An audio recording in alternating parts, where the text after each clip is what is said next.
अरे भाई, आज नहीं पियोगे सत्तू पानी? पी लो, बहुत गर्मी है, पेट ठंडा हो जाएगा। बात तो ये सही कर रहा है यार। कल इसका सत्तू पानी पी के मेरा पेट ठंडा हो गया था। सच में भैया, आपके सत्तू पानी का तो कोई जवाब नहीं है। आज मैं आपको 20 की जगह 30 रुपए दूंगा, ठीक है?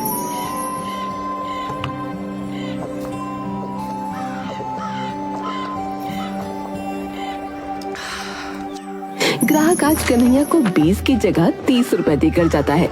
तभी उसके पास वो दूसरी ग्राहक आती है। भैया, कल आपने सत्तू पानी पिलाया था, सच में बहुत टेस्टी था। मैंने पहली बार पिया और मैं इसकी फैन हो गई। मुझे आज भी 1 गिलास दे दीजिए, और हाँ, साथ में 2 गिलास पैक भी कर देना। आज मैं आपको 20 की जगह 30 रुपए दूंगी।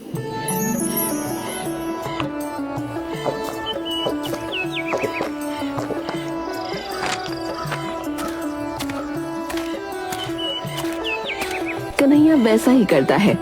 आज का पूरा दिन कन्हैया का इसी तरह गुजरा। आज जब शाम को कन्हैया घर गया तो आज भी उसकी पत्नी ने पूछा, क्यों जी, आज कुछ फायदा हुआ या कल की तरह आज भी सिर्फ 100 रुपए लेकर आए हो? लो, खुद ही देख लो। अरे वाह, 500 रुपए!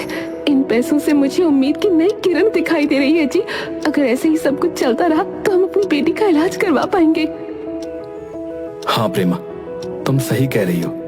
बस कल भी इसी तरह सब कुछ अच्छा रहे। कन्हैया अगले दिन भी अपना सत्तू पानी बेचने जाता है। धीरे धीरे लोगों को उसका सत्तू पानी बहुत ज्यादा पसंद आने लगा और वो पूरे गांव में फेमस हो गया। वो अक्सर गरीब और जरूरतमंद लोगों को मुफ्त में सत्तू पानी पिला दिया करता।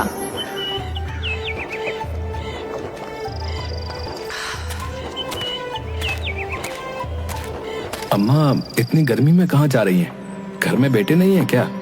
बेटे तो 4 हैं बेटा, लेकिन सब कमाने खाने शहर को गए हुए हैं, इसलिए अपना काम खुद ही करना पड़ता है। और फिर चलने फिरने से थोड़ा शरीर भी सही रहता है। बात तो आपकी सही है अम्मा। ये लीजिए, इसी बात पर 1 गिलास सत्तू पानी पी लीजिए। गर्मी बहुत है, पी लीजिए, नहीं तो चक्कर आ जाएगा।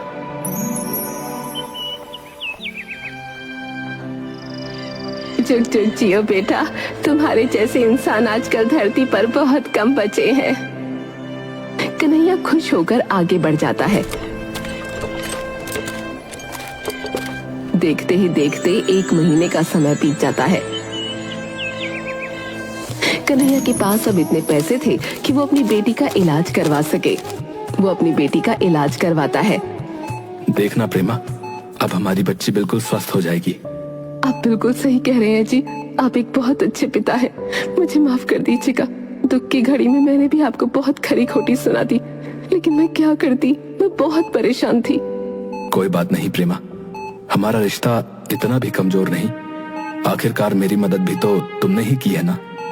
तभी डॉक्टर उनके पास आकर कहता है, अब आपकी बच्ची बिल्कुल स्वस्थ है, आप उसे घर ले जा सकते हैं और साथ में उसका विशेष ध्यान रखिएगा। आपका बहुत बहुत धन्यवाद डॉक्टर साहब। प्रेमा, तुम स्वीटी को लेकर घर जाओ, मुझे रास्ते में थोड़ा काम है। प्रेमा अपनी बच्ची को लेकर घर चली जाती है। लगभग 1 घंटे बाद कन्हैया पीछे से घर आता है और अपने बच्चों से कहता है, बच्चों, अपनी आंखें बंद करो। क्या बात है जी, आप बच्चों को आंखें बंद करने के लिए क्यों कह रहे हैं? अरे एक बार आंखें बंद करो तो सही। कन्हैया के कहने पर सभी अपनी आंखें बंद कर लेते हैं। तभी कन्हैया बत्ती जला देता है और साथ में पंखा भी। पापा, आपने बिजली का बिल भर दिया। ये, अब हमें गर्मी में नहीं सोना पड़ेगा। चीकू देख, पंखा चल रहा है। दोनों बच्चे खुशी से नाचने लगते हैं। ये देखकर प्रेमा और कन्हैया बहुत खुश होते हैं।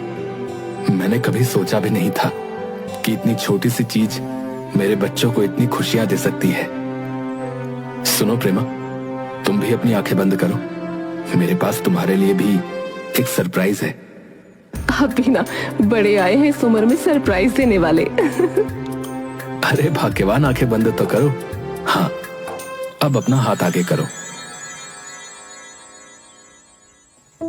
कन्हैया प्रेमा के हाथ में उसकी माँ के सोने के कड़े रख देता है, जो प्रेमा ने मकान मालिक को दे दिए थे। कड़े वापस पाकर प्रेमा बहुत खुश होती है। आप ये वापस ले आए, मैं सच में बहुत खुश हूँ। ये कंगन मेरी माँ के थे। आप बहुत अच्छे पति हैं और साथ में बहुत अच्छे पिता भी। कन्हैया बहुत खुश होता है। उसकी छोटी सी पहल के कारण आज वो लोग बहुत खुश थे।